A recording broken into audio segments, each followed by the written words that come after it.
Welcome, everybody, to the after party for Naptown that happened a week and a day later. Woo! Just realized I should have grabbed, wine for this. Yeah. We should all have our 1920s inspired cocktails is what we should have. So, you mean an amaretto sour? My 1920s inspired cocktail is peach tea, which maybe is okay. They had peaches and tea back then. They did, yeah. Yes, indeed. No, Cody, peaches weren't invented until 1950. Well, I don't know if they would have had peaches in where we could assume Naptown is set. But, anyway. We're getting in the weeds again. I'm good at that. So I think we want to start with grilling our lovely GM a little bit. I don't want that.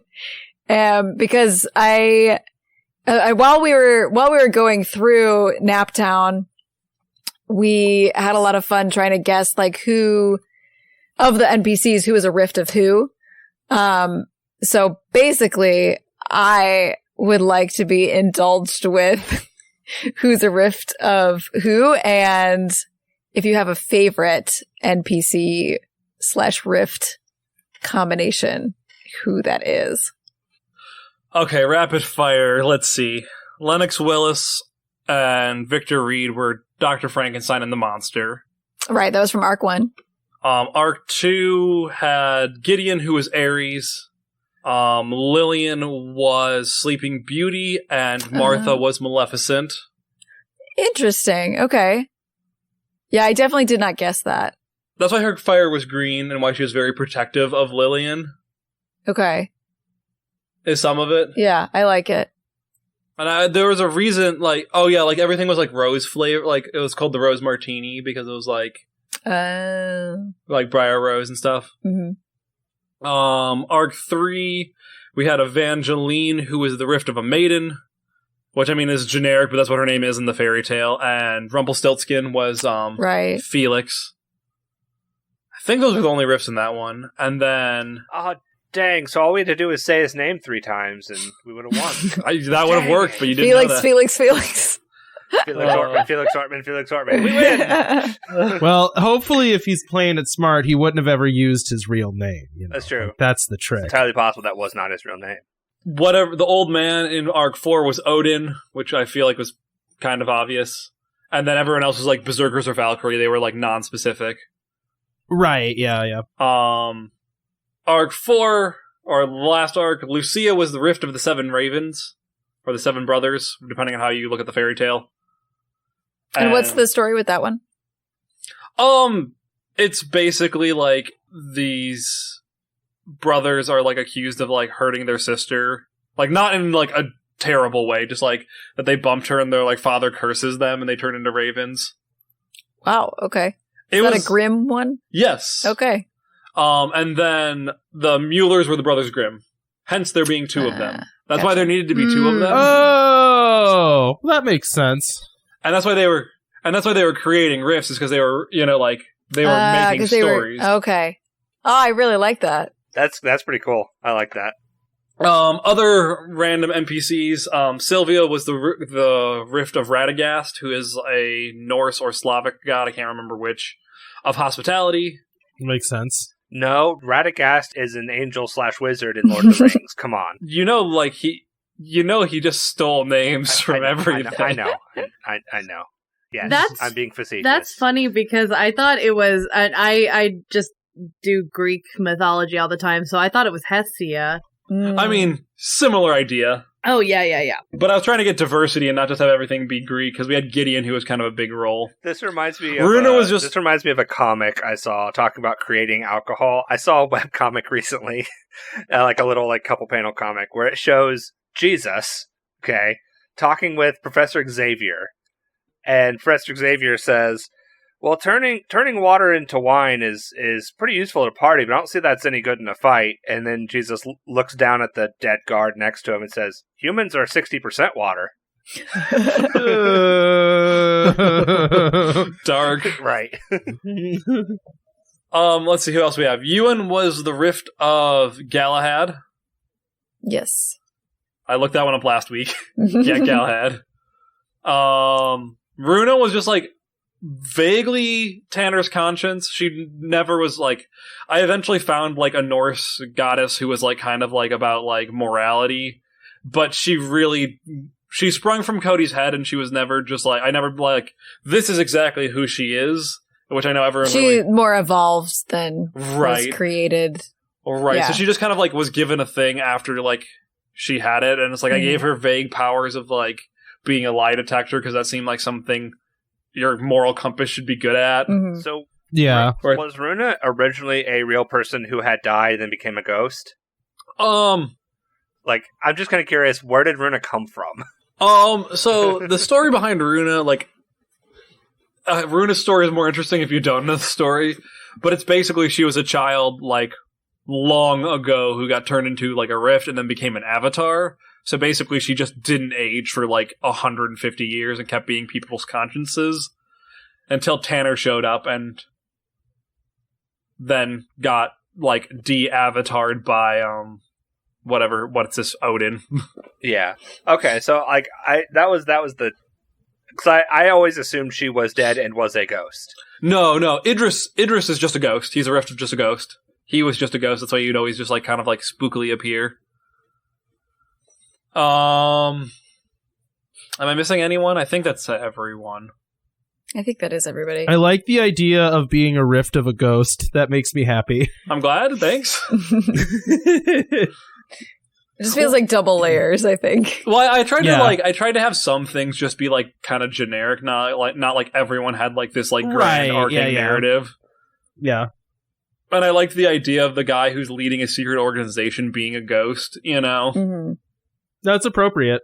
And like he wasn't meant to be the leader, and he just kind of evolved into that because we just like never got into like what the Order was doing because I wasn't interested in telling that story.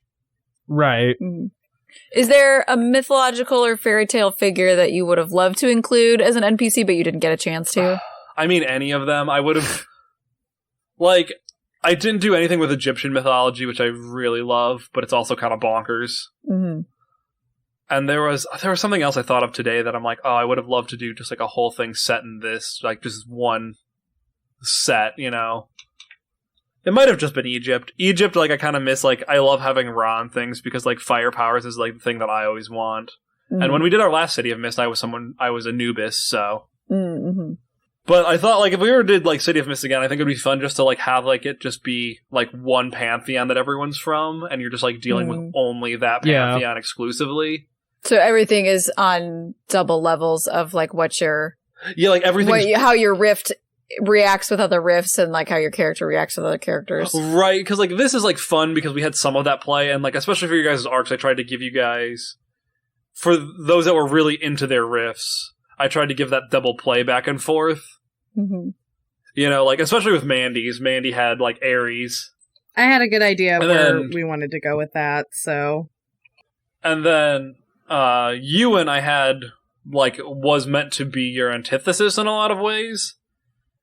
Because, like, you had a job where you, like, weren't necessarily always a good person. Mm-hmm. And then you'd have a rift of a bad person. But ultimately, you were always doing, like, or you were trying to do the right thing. Mm-hmm. Where, like, Ewan was the reverse of that. Like, he had a good job where he was doing the right thing. He had the rift of a good person, and then he was doing a bad thing with his off time. Mm-hmm. But I also didn't want him, like, it was just like you were both kind of in a moral gray area, and his was, like, more nebulous leaning. Yeah. And yours was, like, more positive leaning. Mm-hmm. Yeah, so it was just all of the contrasts within, internally and externally. And favorite character, I don't know.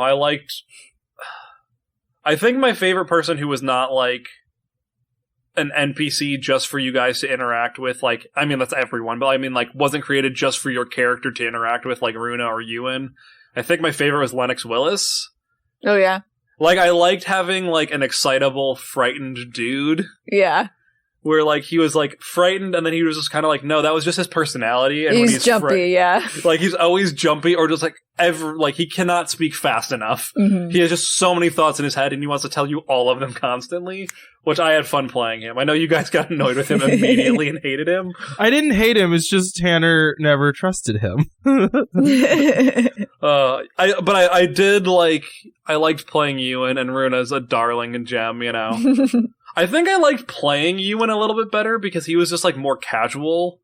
where like playing a 10-year-old is like I have to be in a certain headspace, and that's a little bit hard to always do on demand. It takes a lot of energy to be like, what's a ridiculous thing to say that a 10-year-old would say? Yeah, there's a little more like thought and performance and creativity. But the best line in the entire series from me was when you and Tanner were in the car and you're like, hey, do you see a 10-year-old in the backseat? And she goes, you didn't ask me if I could see a 10-year-old in the backseat.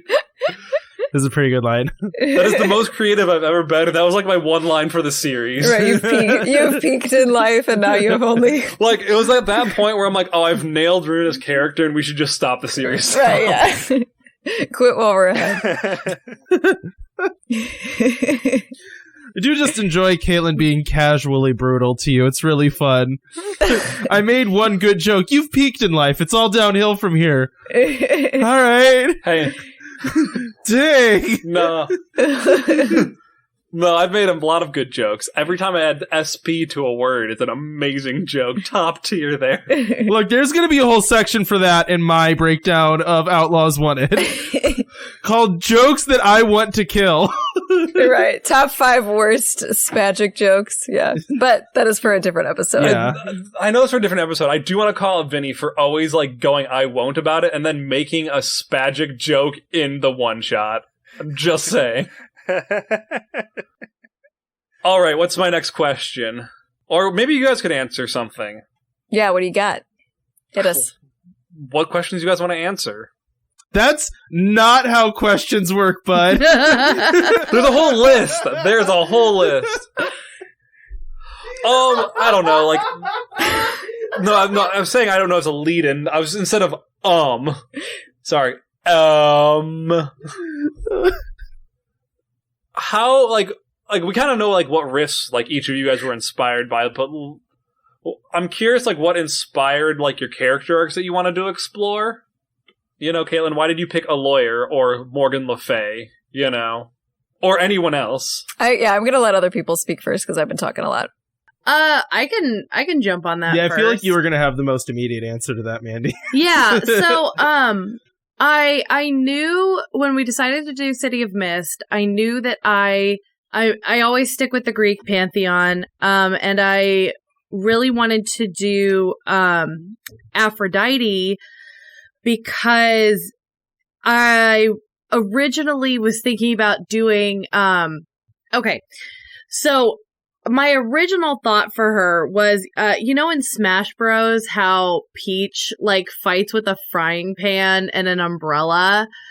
Yeah. That was, like, my original thought for the character, is, like, I want to do somebody who, like, it's stupid girly and, like, none of it really makes sense, but it somehow works. But then when we were building characters, I couldn't figure out a way to make that work where it made me, like, that I was really happy with. So that's how Darling ended up more... Well, no, I think I made the joke about dominatrix from one of the questions in the character builder. Or during character building. And that's how she kind of... I was like, oh, well, I can, like, tool the character to work in that way. And then the reason that Gideon showed up is because Cody and I knew that we wanted to try to have our characters have a relationship in this campaign. And the Greek mythology background of Aphrodite and Ares I find interesting. And playing off of that was how I kind of came up with... Well, I don't remember if you came up with that character or if I just said, like, hey, I think the Rift of Ares would be an interesting thing to work on. But then Zach and I, we streamed a lot together and we had time to, like, talk about it. And that's how Gideon showed up. Mm-hmm. I will say Gideon was my least favorite NPC to play. Like, I don't like being demeaning towards people, and that's, like, kind of like his character towards Darling specifically. Right. Man, you could have been so much worse. I was prepared. I mean, you were, but, like, I don't know. It's just, like, not who I am as a person. So it's just No, like, I get that. he was my least favorite to play. But I think it all turned out really good. I was very, very happy with my arc. Yeah, I liked the drama. I liked coming back for the drama of Gideon and Darling and like what would happen. Yeah, it was like a very, although probably a little bit stereotypical. It was a very like dramatic arc, and that whole I really enjoyed my storyline. But anyway, I also got to write you a poem for that one. you did. Oh yeah, that was so It good. was very nice. Yeah, when's someone else going to run a game so I can romance Cody and get poetry? I'd have to be a time when I'm playing a poetic character, which, well, Nostroy literally will kind of be, but that's for our next game. I think for me, Tanner is like kind of based on Hellboy. So, and I kind of had this idea in D&D a while ago, and it's sort of like this pastiche that I like, but Hellboy as a character looks scary, seems evil, but is actually a genuinely good person that's generally well liked. So he's kind and like gregarious to most people that he meets, so he has a ton of friends.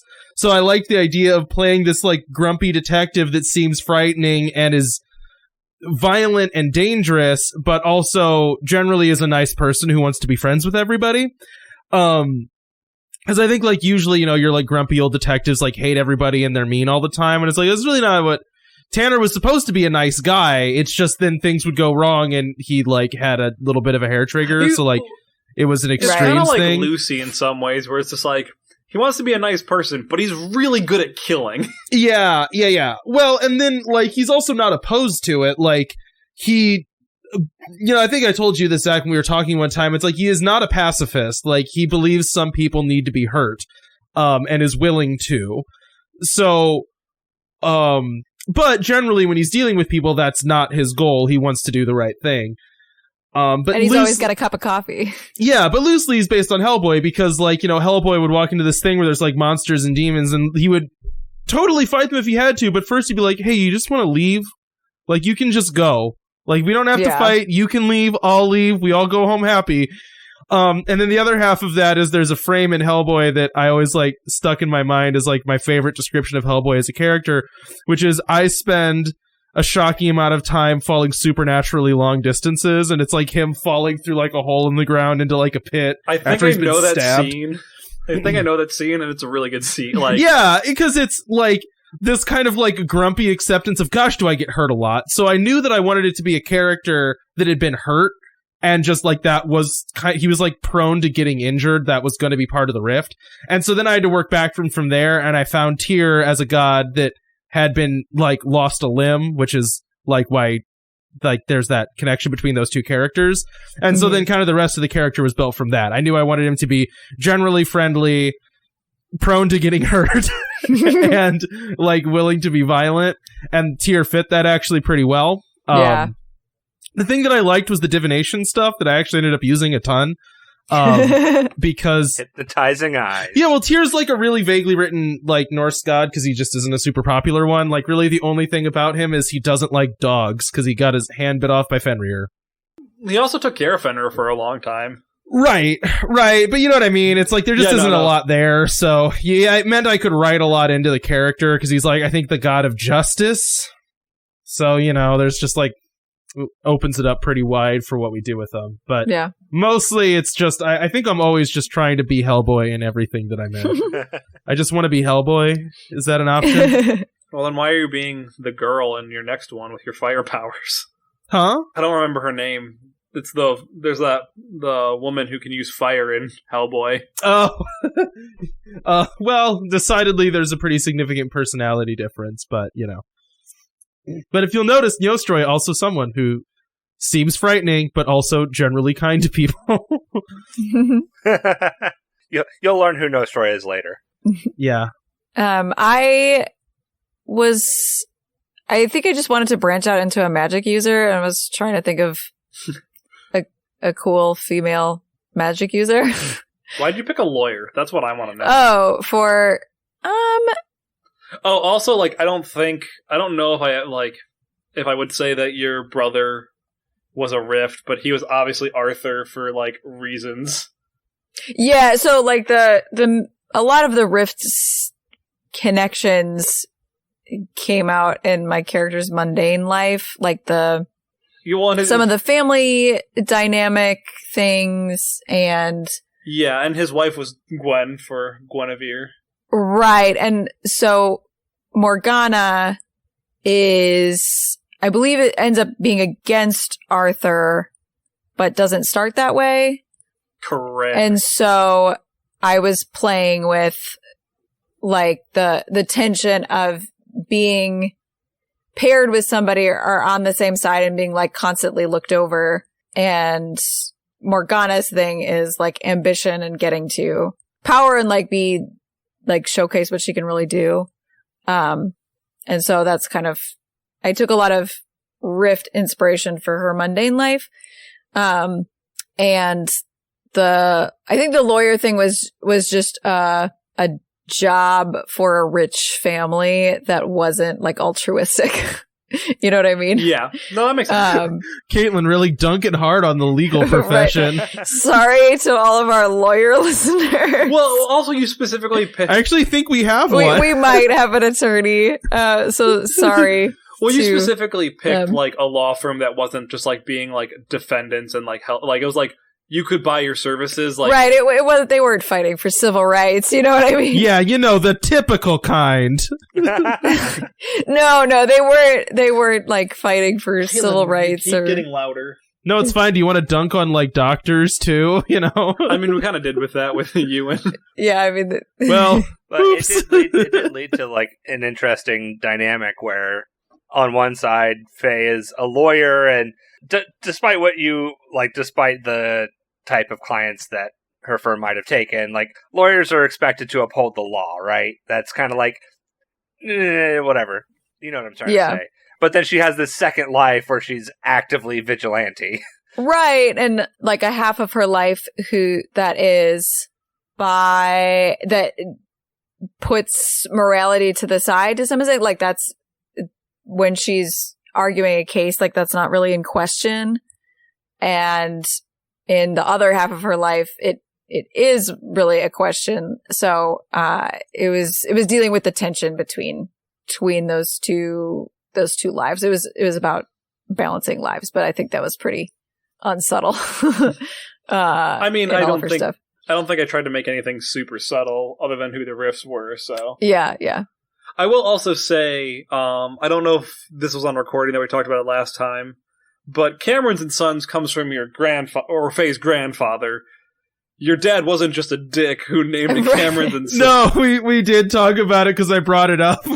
When you were like, I only have one brother, it's called Cameron and Sons. I'm like, wow. I know we talked about it, I just couldn't remember if it was on recording or if Caitlin's going to cut it, but yeah, it was. It was, and like we never got into your uncles or any of that, but I just like, there's only so much time, you know, and yeah. So I don't think there was too much. I just picked a cool magic user and then kind of built it from there.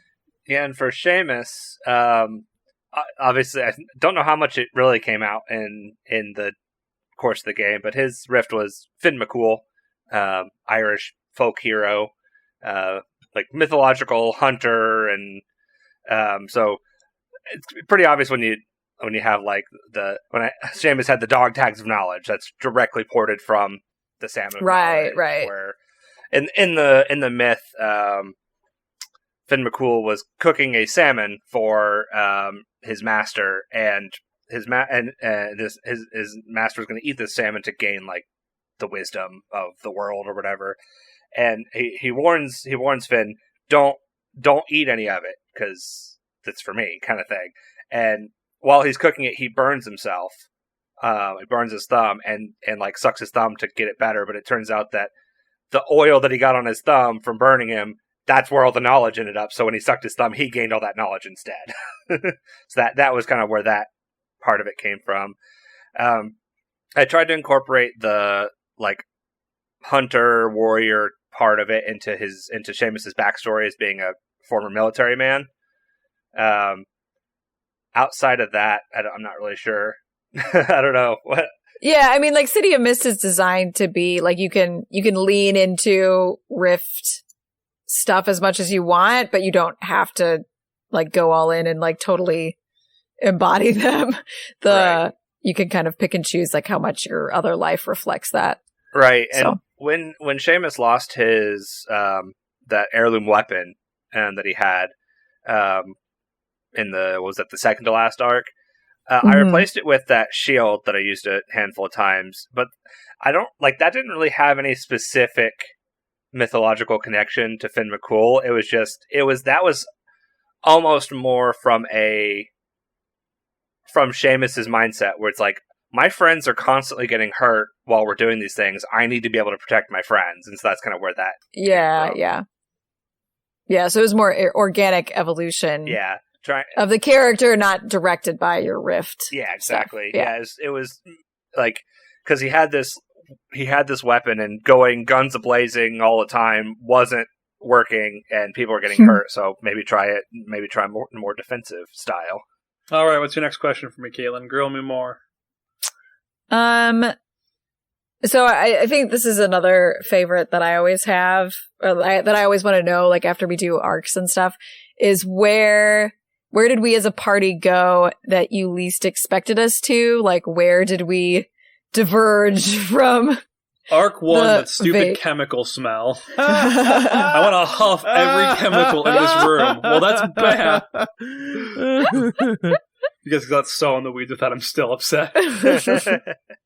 You are still, I can verify this, you still bring it up sometimes and it frustrates you. You guys just would not let it go until, even after I explicitly said, guys, you're going down the wrong track, and you're like, okay, so I walk into the room, what's it smell like? No, you're doing it wrong. Well, I think at that point, it probably was, I don't remember, it's been so long, it may have been more facetious on our part. Go check out our recordings, Vinny. Yeah, right. I think the biggest change on the fly I had to do was Tanner just kicking out Herman. That was his name, Herman. Where he's just like, "Oh, Herman, you see me evil? Get out of my office." Oh yeah, that was really big because I wasn't trying to make Herman evil. I was trying to be like, "Hey, just help me do jobs because you need money." And after a job, Tanner's like, "Screw you, get out." And I'm like, "Well, this is the whole the point of the arc was the end of that was going to be Cody having to make a decision between doing ends justify the means, and should you do something that's a little bit less effective but more good natured, or should you just be hey, we're gonna take over the city and help more people, but we have to stomp down some other people? And Cody's just no, Herman's evil, get rid of him. Yeah, I think I feel bad about that one because I I'm generally not a person that really tries actively to tank someone else's story that much. The thing that caught me off guard is you're just hey, up until your arc, you're just I want to play around with Tanner being poor and having to do stuff with that. And I'm cool, here's the perfect excuse. This guy is paying your bills. You're about to get evicted. This guy is having you do stuff that isn't even morally that nebulous compared to what you do. It's just saying, instead of giving the artifact to the Order, give it to him. And job 2, you're screw you, you seem evil. And I'm well, I don't know how we play with you being poor then. Yeah. Well, I guess in the moment, I saw that as a moment where Tanner's I will voluntarily stay poor if it means maintaining my morals. Yeah, I think that was maybe a miss on our part that we couldn't know until it was in the moment. And not that I think we should have re-recorded it, because I actually like where that arc ended up. I'm really surprised you didn't say Tanner trying to become a what's it called? Crime lord? A bootlegger? Yeah, I thought that would have been the thing that was more off base. Well, do you want to know my honest opinions? You texted me that, and I turned to Caitlin, and I'm I don't give a anymore. Well, it's I kind of knew that arc was so in the drain, and everything I threw to you the whole time, It's that meme of like someone putting that like putting the plate in front of someone and you grabbing it and just chucking it.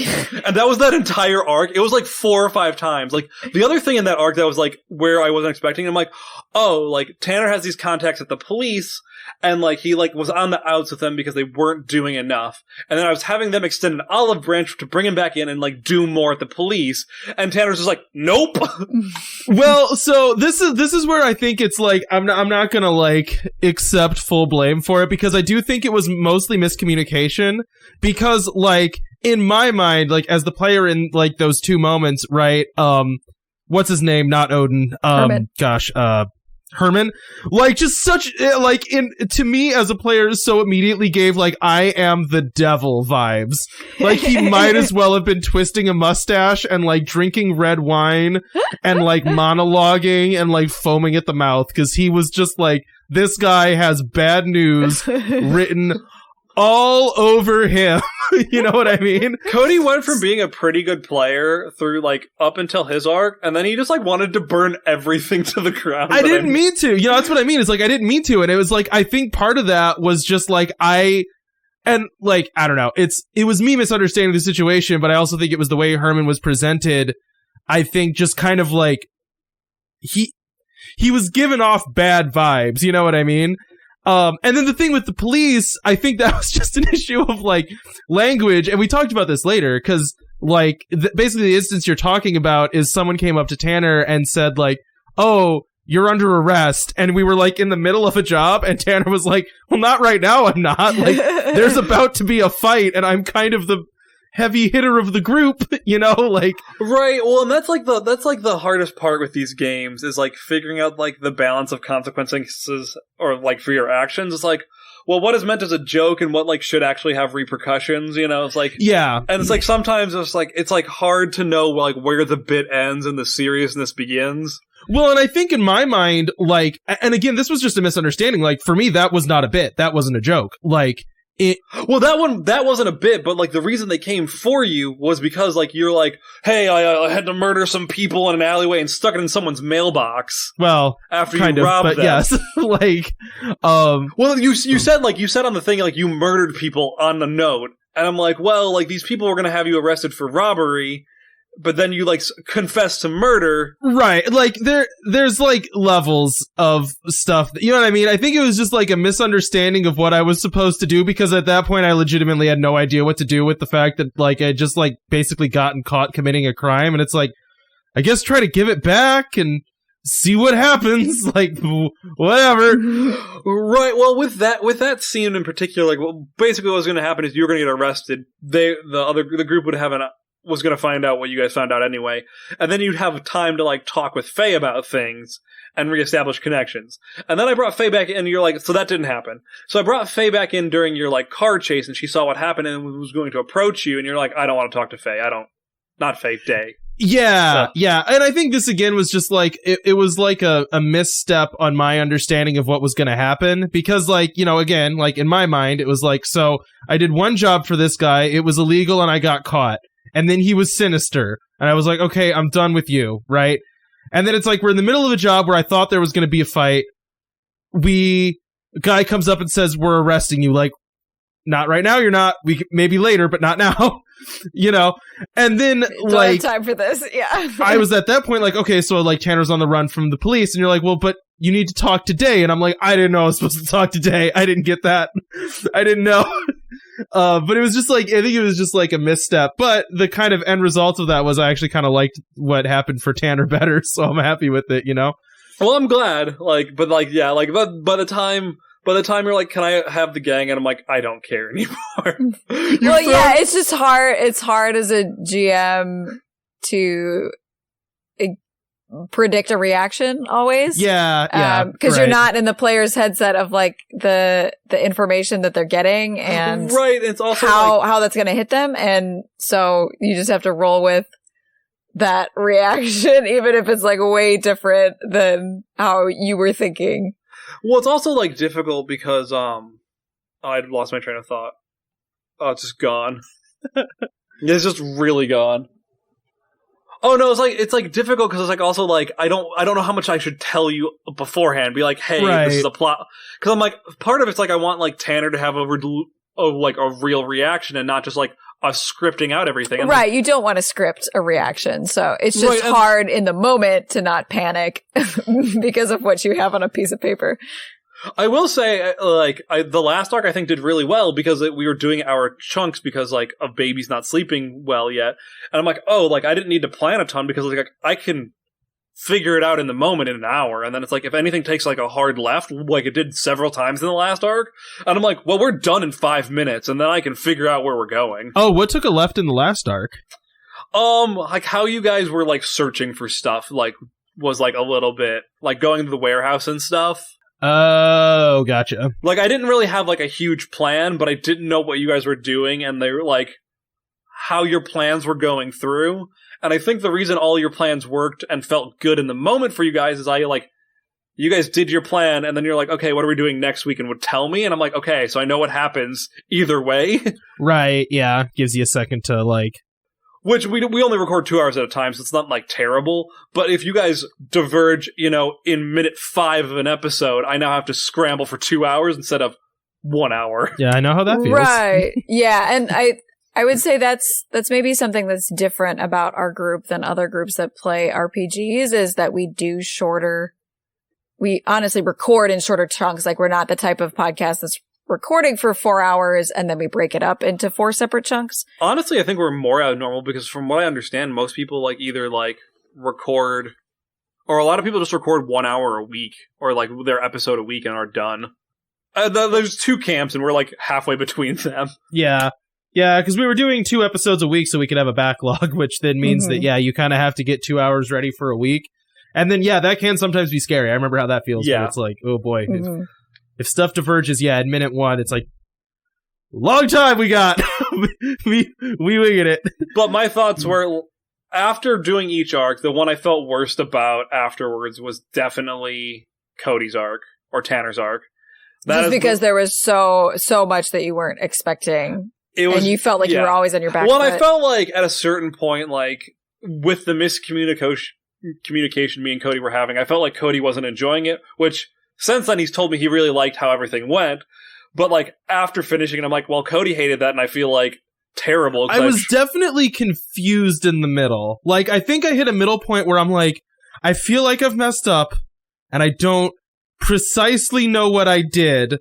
Because it felt like, I think the crux of the issue for me was, it was like, well, I'm going to get arrested either way. And there's not really a point where Tanner would go to jail. But then again, I just didn't realize, arrested was... You're just going to have a conversation with Day. I had, no idea that's where it was going. Yeah. And I was like, oh, okay, right, got it. I don't remember if the scene actually happened because it's been so long since we did that one. But, basically, I think it happened later on where it's Faye was going to do you... Not Faye. Day was going to do you a favor and, be, hey, we know you're, a little eccentric. Don't do this again. Also, I need your help.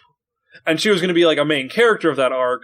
And that's why you don't have any, other NPCs other than Runa in that arc, really, is because, it was meant to be Day. She was going to be, bumming around with Tanner the whole time and, learning about Rift stuff. And then, at the end, she was going to start a Rift task force, with Tanner in it, who was going to kind of, lead it. And then, the stuff where Seamus, had to deal with, the arrest and stuff wouldn't have happened in the same way because it wouldn't have, the reason all that kerfuffle happened more so is for Seamus to have moral dilemmas in his arc. Right, and that opened up, the way that things went in Tanner's arc opened up opportunities for Seamus to have, those scenes with Day and all of the stuff in the last arc. So that was a good thing to come out. I think it ended up working out very well. It's just when we finished the last episode and that, I'm like, well, I failed Cody and I don't feel good about this. I let down my friend and now I feel bad. I think my favorite arc was probably the casino. You had a lot of fun just coming over with the riffs for that and the whole scenario. And we had all the fun dice roll stuff for the casino. I liked the dice rolls. I found the characters more interesting. I thought the setup was fun and it was kind of heisty, so you guys got to plan out more. I love a good heist. I had a toy box that you guys could play with, so you guys didn't really go off the rails at any point with it, and I thought I had cool stuff going on. because we had having the casino boat made it like a lot more of a, not a locked room, but we were focused on like one set piece. We weren't gallivanting all over the city. Yeah. So yeah, I like one thing. I like the one thing I like the twist of Ewan, like you figuring out Ewan's a rift because he was introduced. Oh, I love that scene so much. All of us were just like jaws on the floor. Oh, my favorite was after we stopped recording because I think we cut it after we started recording. Everyone, all four of you, like individually, it's like, she had her illusions up, right? And I'm like, I know. And like, but she had her illusion up, and I'm like, I know.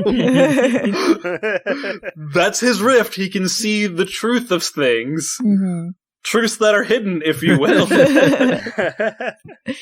Yeah, that was a great reveal.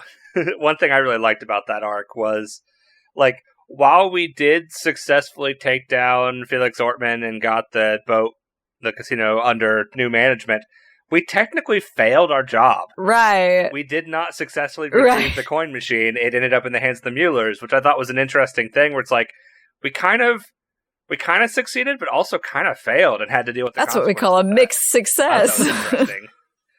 Right. Anyway, what was your guys' favorite arcs? Tell me how good I am. Also, your favorite NPCs. Tell me, like, give me a kiss on the lips, you know? I think my favorite arc was Darlings, for sure. I really liked mine, too. That one was fun to watch. See, I think Darlings was the best executed overall, but I didn't like playing Gideon, which just, like, makes it not my favorite. Yeah, and it, like, I think Gideon was a good NPC, though. Like, it's... Oh, yeah, like, playing, like, the Joffrey of a game, it's like, yeah, that character's despicable, but is a fun character. I enjoyed that. I don't think he's bad, and if people enjoy him, like, I don't think it's, like, there's anything wrong with that. It's just, like, as a person, I don't like playing a character who says, like, well, you're dumb as shit, darling. It's, like, not what I enjoy. That's the type of thing where I write it out. Like, if I know that it's gonna be difficult to say how I want to say it, I write it out so that it lands. I do the same thing. But I don't know if people consider that cheating, but that's what I do. Yeah, it's like with me, I just recently finished Mass Effect 1 for the first time. I'd never played those games before, and I could not do anything but play a Paragon character because I just can't. Like, I find it so hard to be a jerk all the time. Right, like you're not going to kick puppies in a video game. Yeah. Right. Oh, what was your favorite arc, Caitlin? I liked watching Mandy's for sure. The casino one was fun because that was more favorite. You have to pick one. Which one's your favorite? Okay, fine. Then I'll say my arc and be selfish. That's fine. Make others focus on me, not each other. Wait. Yeah, like the casino. I like heists. I'm a sucker for heist stuff and planning, that sort of thing. I liked the mystery of like trying to figure out the pictures on the wall, like what was going on with that was really interesting. That was a good reveal too, when Mandy's just like, hey, why do you have a picture of a warehouse on your wall? And it's like, oh. yeah, because Darling gets stuck there and has to like fight her way out. And I think that one was, Faye and Darling were partnered up in that one in a way that we hadn't been before, and that was super fun. And then obviously like the big reveal with Ewan, like being a rift, because I didn't know any of that before. He was just a dude. That she thought was cute. Yeah, because you made up Ewan, like the mundane parts of him. And you're like, oh, like it's gonna be this heartbreaking thing where it's like gonna be this guy who I really like, but he'll never like truly know me, which is the problem I have with my family. But I'll actually like him, and want to give him a chance. And I'm like, well, no, he'll see you for you as you truly are. Right, yeah. Well, because that was the other scene I really liked, was the party scene where she meets Ewan and then is like trying to maintain like a nice date that she's actually enjoying versus like her friends are doing a job. She needs to be paying attention on the job. So that was a lot of fun too. But yeah, I think the casino one is my favorite for all of those reasons, and the big reveal with Ewan. I liked the mystery of it. I liked how it wasn't just like you find a dead guy on the street or like you find it was a little bit more puzzly. Yeah, like it was just like a weird premise I came up with, like this unlucky coin that just like keeps killing people in like bizarre ways where it's like, the chances of dying like this are 1 in a million, you know? It's like a car ran over a penny and it, like, pinged off, like, 2 light posts and hit you right in the forehead. Yeah, yeah. And caused you to have a heart attack. Oh, it's like, that doesn't happen. Right, yeah. So, that was well, I was going to say real quick, just to elaborate on mine, my favorite arc was definitely mine because I really, like, that was probably the most character development Darling ended up having, because that's where the focus was. So I had a lot of fun with that. But you're going to hate this answer. My favorite NPC was probably Felix Ortman. Because I love a good antagonist, and that was like... I think he was the best villain.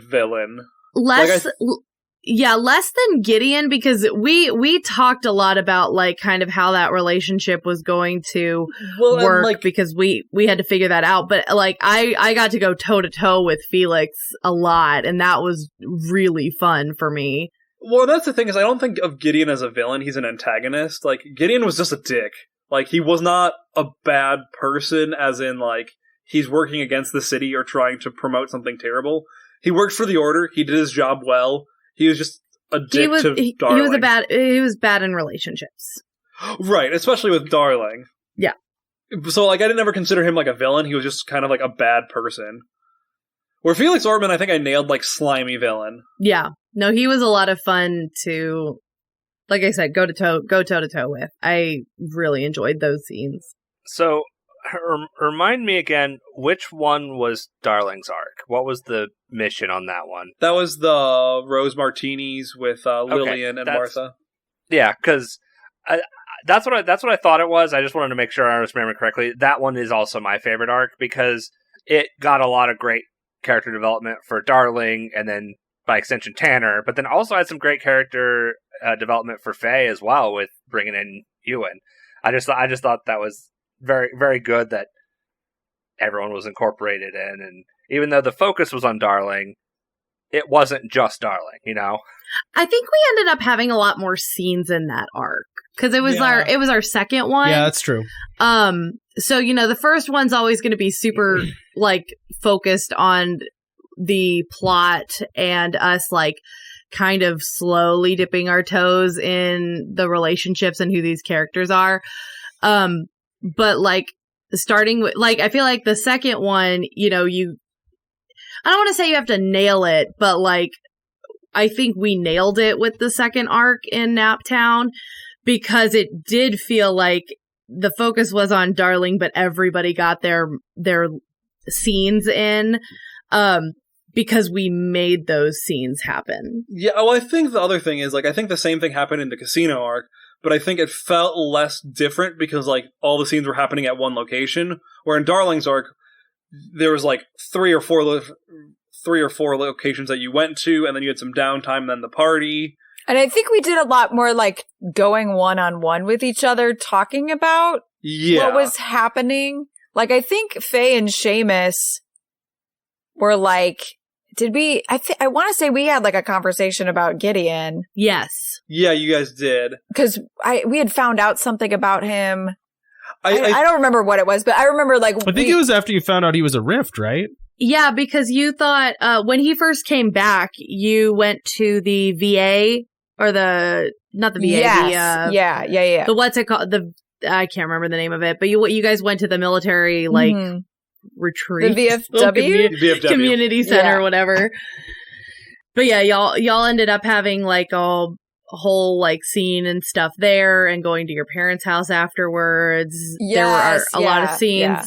There were a lot of scenes with me and Tanner, obviously, but then there were scenes with Darling and Faye because we were talking about Gideon. Right, yeah. And then the way that I think we had to split up the party like several times because then Darling and Seamus got solid scenes together.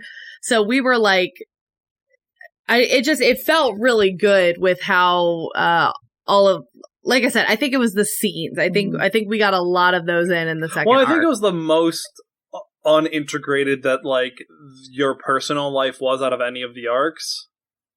Because, like, the Gideon stuff, like, really didn't have anything to do with the crime at all. where but we thought it was. That was the other thing too, is that Faye thought it was like really connected, and so like having two possible explanations for something and have that be sort of a mystery for at least half the arc was fun too. Yeah. No, I agree. Caitlin, who's your favorite NPC? Or Seamus, Vinny, who's your favorite NPC? So you guys are gonna think it's silly, but I have to say Lucia. Like, not just because she and Seamus ended up together. I always enjoyed, like, she was the constant thorn in our side, and we were the constant thorn in hers. And anytime we'd run into her, it was always a battle of wits kind of thing. Like, it was always always a witty conversation, and she always had some retort. I don't know. I enjoyed interacting with her. I feel like I nailed Lucia too. Like, there's certain characters I feel like I did really well, like all the way through. And she was a good through line because like the Muellers were really in the shadows the whole time, and like Lucia was the front man, and like she was the consistent antagonist that we saw. She was like their executor. She was their XO, I guess, is what, if you want to call it that. Right. And so like with the casino thing, like seeing her there, like having those like little reminders, like when we failed that like she was around was fun. Yeah, I liked Lucia. I liked having like a villain who just like was unflappable too. But it's because like I think I like Felix Ortman was a much more like realistic or normal villain, where it's like you guys like made him upset and stuff, where it's like everything you did with Lucia, where she was just like, you are beneath my notice. Yeah, and I thought that was interesting because like Lucia was like the constant. She was always there. She was like not in the middle of it, but she was always involved somehow. Yeah, did we ever actually fight her directly? No, we just kept avoiding it because we were supposed to fight her, I think, in episode 1, right? And then we just kind of like sidestepped it. Yeah, you were like she was there. You were supposed to fight her the first thing, and you guys were like, we don't want to fight. And she's like, okay, like I won't, like. I figured you guys were going to go guns a-blazing when, like, a villain. Yeah, stay out of my way and I'll stay out of yours kind of thing. Right, and you guys kind of, like, talked to, like, a standstill, like, well, we're going to kind of maybe stay out of your way, and then you didn't, but... Tanner, Cody, favorite character. Oh, Gideon. I'm surprised. Yeah, no, I like a good person to hate, you know? Like, that's a fun one. Kaylin, what's your favorite character? I like Ewan and Runa. Ewan for obvious reasons, just because I had a lot of scenes with him and got to do more, like, emotional exploration with Faye because of him.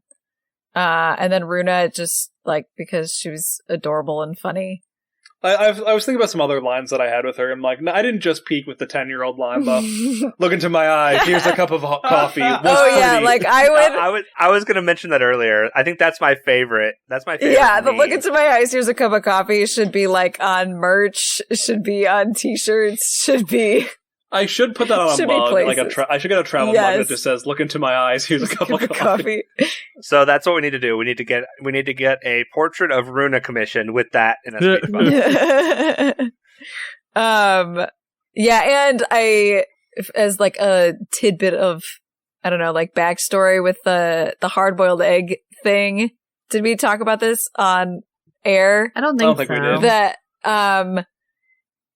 That her requesting a hard-boiled egg at the restaurant is because, like, I, as a child, went to, like, a pancake house or something with my family one time, and I didn't like any kind of eggs besides hard-boiled. And so when they were ordering breakfast and they said, you can order an egg any style, I was like, yeah, I would like a hard-boiled egg, please. And they're like, we don't do that. And then Caitlin was indignant about it. They said any kind. And I was like, they said any style. So that was just like a funny story from my childhood that Zach like worked in, like just kind of off the cuff while he's having a diner scene. I don't think I knew that. Yeah, me either. I don't think I knew that. Oh, okay. Well, the thing is, like, I felt like it wasn't me just trying to work it in. I'm like, oh, this is like the perfect thing for like a 10-year-old to say, like a child. I don't know if she's actually 10, if she's acting how a 10-year-old. She acts like a child, you know. Right, for like this precocious companion to say. Right, so. Where it's like, I want to eat something. It's like, what do you want? I was like, I want to like something weird that a diner would be like, well, we kind of have that, you know? Yeah. Or it's like, I want a pancake, but but instead of flour, can you make sure it's wheat flour? And it's like, what?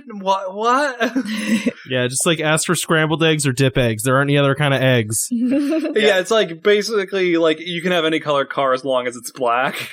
Yeah. And Caitlin, just for the record, I'm on your side. They said any style. Thank you. 10-year-old Caitlin appreciates it. Also, I feel like diners should have hard-boiled eggs. I'm gonna they go have a Cobb salad, right? Yeah, it's like, but also you have eggs and water, so boil an egg. Like, what? I know. Take it up with the Pancake House, people. Is it that hard? Is there any riffs that you guys wanted to see that just like didn't incorporate? Ooh. With listening to Hades Town, like I really want to make a riff off of Hades now. I don't remember his name, but the giant. Yeah, Finn McCool has like a giant nemesis. It's supposed to be from Scotland, right? And it's like he had a nemesis, and like the story behind is it like Giant's Causeway? Yeah, Giant's Causeway was related to that, where it's like it was a bridge that was built between them and it got broken, which is why you have the stones in both locations and whatever. That like I don't know how you would have incorporated that or how that would have came in, and I not that like I was expecting this and how dare you not do it. It's just like looking back, I was like, that would have been a fun interaction. See, I was going to have him be in your arc at some point, because originally there was going to be one more arc that was your arc, and then move everything that happened in the last arc to the end. But I'm like, at a certain point, it just feels like stalling, and I feel the meaningful interactions you would have had with a villain you were having with Lucia anyway. Right. So I'm like, I could just like extend this, have you have meaningful interactions, and then like lessen the Lucia stuff. But I thought that was better. Yeah, no, I think I agree. But that did mean like you were the person who got like less of your mythology in it. I also know the least amount of Celtic out of all of them. Yeah, I mean, so did I. The only reason I even knew about Finn McCool is because I went to Ireland a few years ago and learned about him there. And when we were coming up with characters, I'm like, let's do something with that. Yeah. I know some of it, because I also know of, like, Ku Cullen, who was, like, a weird berserker who looked hideous. So, like, he, like, hulked out, but in a very ugly way. How long have we been playing this arc? Or this campaign? We started... 3 years? Yeah, about 3 years. Okay, that makes sense, because I went to Ireland in summer 2017, and so... wow. Granted, it was a little bit... Obviously, this came in a little bit later than that, like, we started this later, but it was... a lot closer to when I went to Ireland than now. This campaign is as old as our children. That's the only reason I know how long it's been. Outlaws is like on the dot, because this one I think is a little bit younger. Well, it is, because Outlaws was started, I want to say, the boys were about 4 months, because that's when we could start recording again. Yeah. It was the first thing we recorded after they were born, was the Outlaws 1. Yeah. All right. Is there anything we want to end is there any riffs you wanted, Caitlin? You just said, "Oh, good question." Then I didn't think of anything I have one. in particular. I wanted a riff of an insurance agent, but you know, of course you did. Someday. I saw there's one question in there I wanted to answer, which was, is there any part of your character, like any part of your character development or character arc that you wish had happened or that you didn't quite get to, or anything you would change about how your character progressed? That was something I had an answer. Yeah, okay, go for it. So I'll ask it as well. For me, I wish I had started the courtship, whatever you want to call it, with Lucia sooner. The way it came in, and this is also a product of Seamus not having his own arc, which I understand why we didn't do that.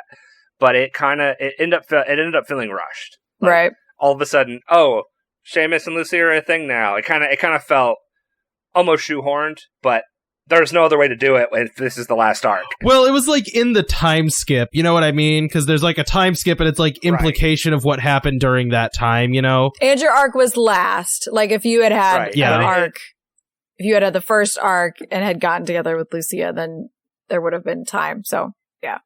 Right. Yeah. Yeah, but because we didn't have that dedicated arc for Seamus, then it kind of, we have to, if we're going to have this thing happen, then we have to have it happen somewhere, so it has to happen at the very beginning of the next arc, so it just kind of felt It felt very sudden, kind of.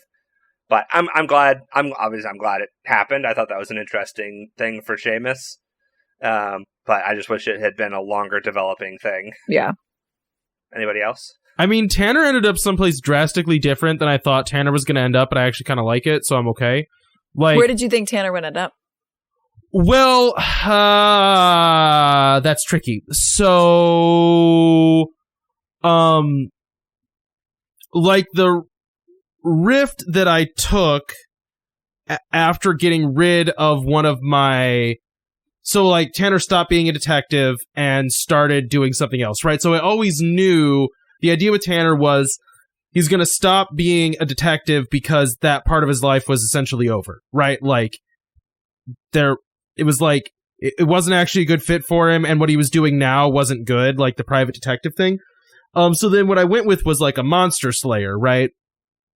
And my thought there was that he would kind of like be more proactive about like taking on rifts that were dangerous, right? So it wouldn't just be, oh, this rift is causing enough trouble now that we're getting noticed, but that would be like his career. But there isn't really a career that is that. And I did like the like way that like money could be a dangerous thing.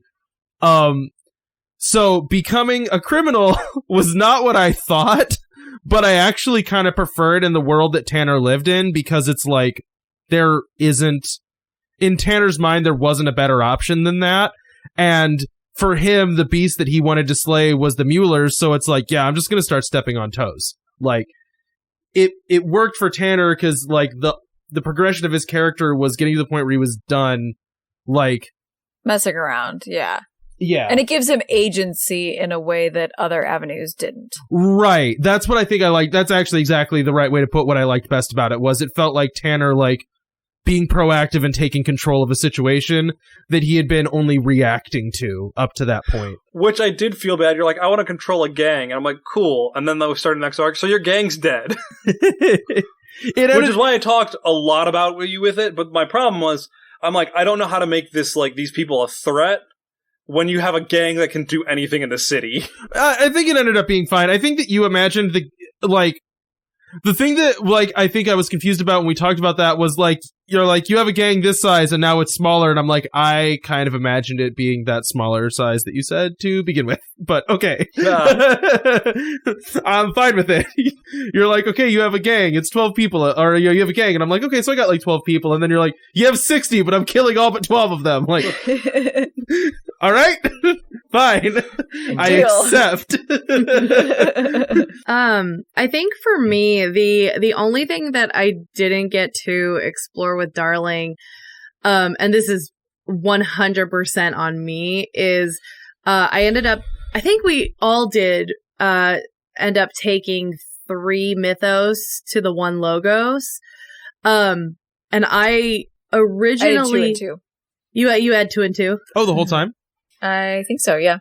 I was pretty sure Tanner had 3 and I had 3. Yeah. And did Seamus end up with 3? Yeah. Yeah, Seamus ended up with 3 mythos, 1 logos. The problem with Faye is Caitlin, the way Caitlin played Faye to begin with was, like, leaning more toward being more mundane, and she's like, well, I don't want that. So then she decided to start burning through her brother's goodwill at the last arc. At this point, it's a moot point to give you new powers. Yeah. But no, at the end of my arc, I ended up with 3 mythos and the 1 logos, and I kind of had implied in like a short scene with Gideon that like there was like more riftness happening, and then I never really figured out a way to elaborate on that. And I kind of would have liked to explore like the rift coming through more, but that there was so much other stuff going on and it wasn't my arc anymore, so didn't happen. Yeah, in a perfect world, I would have had another whole like season of this, but I got tired of running City of Mist for being honest. I completely understand that. It is a fun game, but we're looking into other stuff. No, I like it, and it's just like, at a certain point, it's like new horizons, and I don't want to just play in the same sandbox forever, because like, the thing is like, as a player, I like being in the same sandbox forever because I get to explore more. But as a DM, like the longer I'm in a sandbox, the less mystery there is because I just have to plot everything out. And then I also have to look at my mistakes all the time. I'm like, that's a big plot hole. I don't like it. And it's like, right, ignore that. Well, one thing I do want to say about that last arc is, even though we did like cut out a potential arc that was going to be there for Seamus, I thought you did really well with incorporating Seamus into that last arc. And I made like, it wasn't specifically his arc, but he had a lot of hard choices, and I really like it was painful, it was frustrating, but it was good. I mean, in my mind, it was Seamus's arc. It just also happened to be the last arc. Well, and because like the thing is, like, I think the last episode was not Seamus, like in the same way that everyone else's last episode of the arc was. But you had, like, all these difficult choices to make, and no one else had any difficult choices, really. Right. Yeah, and, name a difficult choice any of the other three made the entire time. Whether to accept Seamus back. It was such a difficult scene, but I really enjoyed the scene where Seamus had to raid the Mystical Grove. Like, that was such a good scene. Oh, yeah. I'm so proud of that one. Mm-hmm. There was so much good tension at the beginning of that arc with, like, the warehouse and, like, Darling and Tanner dealing with that and Faye having this knowledge and then being too late and Seamus going somewhere and being surprised. There was just, like, so much mystery and reveal in that first thing for the characters that was a lot of fun. For the first campaign I've ever ended, in, like, not just, like, stop playing, that I've ended, I feel really good about a lot of scenes. Mm-hmm. Like, I feel like I kicked you guys in the teeth in the right ways. I think the thing you described where it's like, oh, like, Faye flies in and sees the building explode into flame. And it's like, okay, let's rewind 15 minutes, and Seamus, you're going to raid somewhere. So everyone's just like, oh, you're going to go raid your best friend's hideout. And then you, like, show up at the Mystic Grove and you're like... Yeah, that one caught us all off guard. What? Everyone's like, wait, and, what? Like, we joked about how, like, that last arc, I was rolling. My dice were just not cooperating with me. Just terrible. I rolled so many bad rolls, but honestly, I think that made a better story because it just, like, this was a stressful, difficult arc for Seamus. Yeah. And then it just turned out that the dice rolls were making it even more stressful and difficult. It was stressful to watch, because it's like all these moments where you could see it going a different way, and then it's like, nope! Like, oh man, like, Vinny was really doing it, you know? Like, yeah, it was frustrating in the moment where it's like, I came up with this awesome plan to do something, and it didn't work out, but I think overall it made a better dramatic story. Yeah, well, because it's like the kind of the trick with RPGs, and it's like a good thing and a bad thing, is that, like, like the image that I had of how a lot of these scenes went for you is it's like you're like running down the court, it's like no one in the way, you're gonna dunk the ball at like 1 second to win the game, then you just fall flat on your face, but it's like, it's not your fault. You don't make the dice roll the way that they do. Like, everything leading up to it was like really good choices from your character and really good role playing, and then the one thing that's not in your control is just like flat on the face. Like, well, it's not your fault. You're doing all the right stuff. It's just the dice hate you. Yeah. But like you said, it gives you more opportunity to roleplay into a stressful situation and turn it into something that is enjoyable to our lovely listeners. I thought, to toot my own horn, I thought Idris's death was like chef's kiss. Yeah, because that was random, right? That was like, we just decided to go there. That wasn't planned.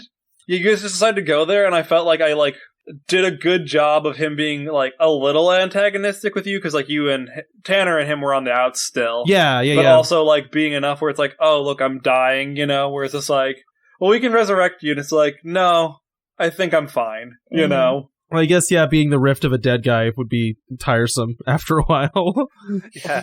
Well, it's also just I think like the whole like running this organization that like people are like arguing about, and just like at a certain point it was like, is this worth, like you're not making a difference.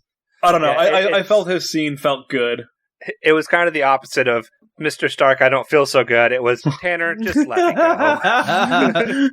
Look, I don't feel good, all right? Stop it. I don't feel good. Right, well, like, and I liked the idea of you guys were like, is there anything we can do to save you? And it's like, I think that time has passed. But yeah, I think, and then like I think I like the like stuff with Lucia at the end where you guys were able to convince her and your roles were fantastic. Like I felt like she felt good, and then let you guys have your punch fest on the Muellers where it's like a little bit of a tenuous fight, but mostly you just get to punch real hard, which is kind of what I wanted the last fight to be. Like, because the emotional like big bad of the series was more Lucia than the Muellers, Right. Yeah. Because you saw her. We had a more emotional connection with her. Right, so like when you guys like talk with her about stuff, it's like, well, that was like the real like the end, and then like you had to tie up the loose end of going and punching the Muellers a lot. Yeah, and we gave her the perfect situation. Like, go underground, just hide, and either way this shakes out, either we die, you keep your job, or they die and you can do something else. Do whatever. Yeah, like she was. Yeah, I mean, yeah, there might be questions for her if we had failed in that last fight. There might be questions for her, like, where were you? But she could talk her way out of that. Man, had you guys failed those roles in that final fight, though, like, would I have just had to kill you? I don't know. At a certain point, if you all started rolling how Vinny rolled that entire arc, it's like, well, did you just die now? City of Mist, the tragedy. But it didn't go that way, so we're all still alive. All right, any last closing thoughts on Naptown before we put this film reel in the can? Sad to see these characters go, but I'm glad that we get to put a nice little bow on this campaign. Yes. I am happy that we actually finished a campaign. I mean, and hopefully in like the next month and a half we'll finish a second one. I mean, if anyone wants to run a sequel City of Mist campaign with the children of you guys, but that is not for me. I don't think, and this is like, because like I did a City of Mist campaign as well, and like it's really difficult because I think the rules are really interesting, but I also think they're at times difficult to podcast for a long-term thing. You know what I mean? It's like, it's interesting, right? Because you do systems and you kind of like figure out what you like and what you don't like, and it's kind of fascinating to see what works and what doesn't for a group. There are parts of City of Mist that I'm like, this is great, I love this so much, and then there's other parts where I'm like, please stop shooting me in the kneecaps, please. I feel like I just ignored a lot more stuff that I should have, because yeah, I know what you mean. So, quick question: before we wrap this episode up completely, do we want to give a little brief snippet into the next campaign? Ooh, a little like cliffhanger for a teaser. What's gonna happen next? Yeah, a little teaser. Just one word: France. I was gonna say pirates. I don't know. I was trying to give a purposeful. It's not that either. So. The next campaign we'll be doing is taking place in 7th Sea, which is more rules light because soon we're just going to be doing like role-playing scenes with no dice at this rate. But we will be following the tales of 4 bodyguards to a duke who fail immediately as the duke is murdered and they have to protect the heir. And it's ARS, set. Can you describe the setting? 15 degrees off Europe with magic. Yeah, so it's set in the world. It's set in the world of Thea. I'm not sure how it's actually pronounced, which is loosely based on like 17th century. Loosely Europe. is being nice. It's very loosely is being like it's very heavily inspired by Europe. Like it's pretty obvious. Like the character I'll be playing is basically Norse. Like, I mean, her name is even Norse. I think there's so many things where it's like, hey, look, we're not this, but we're having. I don't remember what they call the Reformation, but they have a different name for it. And it's like, and it was started by Matthias Liber, and I'm like, you mean Martin Luther? No, Matthias Liber. Okay, game. Yeah, and they're one of the nations in this world. They have a national motto that is just France's national motto. So it's like, I say loosely inspired by Europe, but it's heavily inspired by Europe. But it's like Europe adjacent. That is our next campaign that I am running. And to figure out what Cody's running next, tune into our after podcast for Outlaws, which will be releasing. Yeah, I still don't 100% know what the next campaign I'm running is yet, because like it's a mess in my head, and I'm slowly working it out. Here's another question though, because I'm not sure when the stuff's coming, but I do have that Avatar RPG stuff coming eventually. I will play any game that I don't have to run whenever you want. I feel the same way. So like if Cody still doesn't have an idea of what he wants to run, or Oh, by the time come on, Outlaws Wanted is gonna go for like another 4 months. Like, are you kidding with me? When have I ever been brief? All I want to do is sit and talk to you guys as Lucy. I could do that for another 30 hours. And Camilla. And Camilla's not on the boat. Well, she better get herself there so we can talk to her for 30 hours. We got a long trip. I kind of do want to do, like, and it works better with Outlaws because, like, Cody has a canonical character that's part of the crew. Whereas, like, you could just, like, have, like, a debrief of, just, like, them just sitting around talking about, like, what just happened. You know, it's like they have an after-campaign talk. Yeah, there is a lazy part of me that is somewhat intentional about doing that. Like, I never want to have like a true DM NPC that like is like in the party doing stuff actively, you know?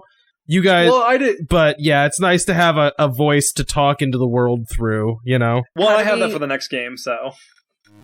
How do we want to end this one? Bye. Remember, it's the gods that envy us. Okay, that's also good. That's what every episode ends with currently. Thanks for listening, everybody. And until next time, keep wandering. Bye.